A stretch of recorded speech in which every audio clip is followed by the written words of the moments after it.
Dieu, on est proche. Nyamankouti vient, il prend. Bissa vient, il prend. Foutou vient, il prend. Atiki vient, il prend. Poisson vient, il prend. Tout, on ne sait pas où ça va. Et quand il mange, sa bouche résonne. Les arêtes, les os, ça passe comme ça à côté, à droite.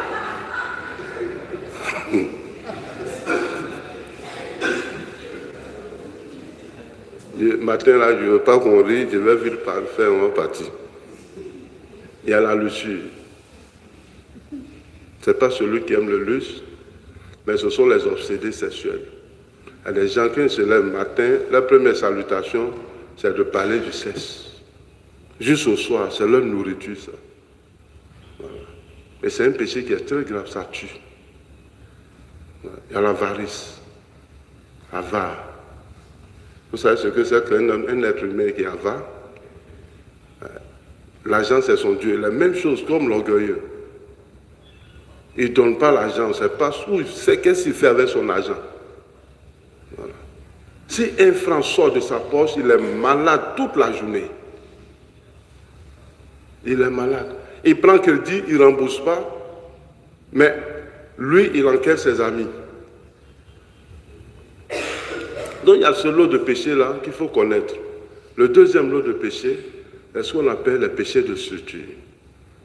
Là, c'est très grave. Ça se vit dans les corps, tels que les corps habillés, le corps médical, le corps enseignant, tout ce qui est raquette dedans. Il n'y a pas quelqu'un qui peut supprimer ça. Quand tu rentres dedans, comme chrétien convaincu, moi je veux être médecin, je veux travailler, sauver les gens, mais quand tu rentres, il y a une machine qui te tourne en envers. Tu deviens voleur.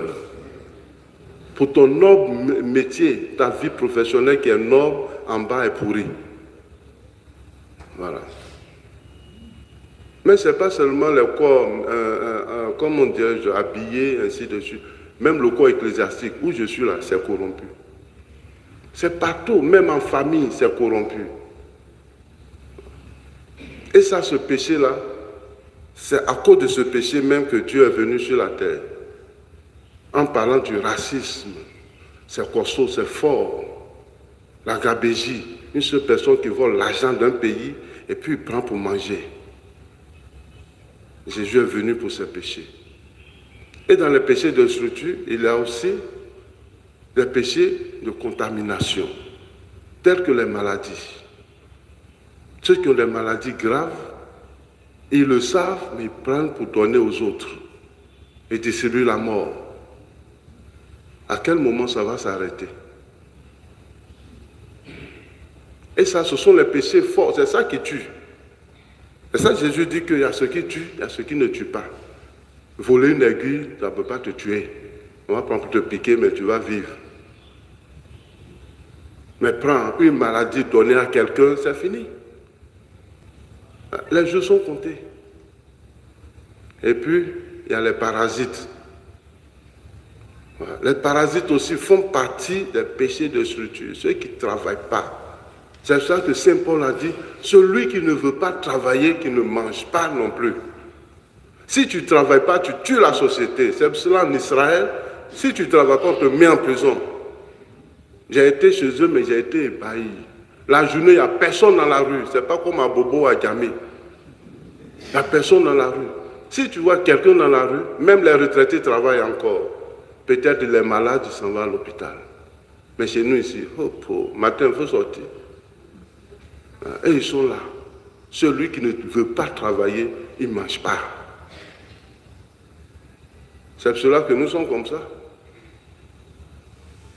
Si chacun faisait l'effort là, vous allez voir comment notre société allait évoluer. Comment est-ce que notre communauté allait évoluer?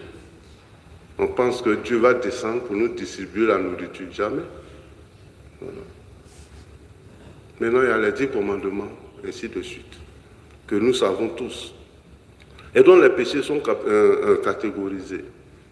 Mais moi, j'aimerais attirer plus notre attention sur notre capacité de jeter Dieu hors de notre vie et que nous-mêmes, nous devenons Dieu. C'est ce qui nous égare. C'est ce qui fait qu'on souffre encore dans ce monde. Que cette méditation puisse nous y aider. Amen. Amen.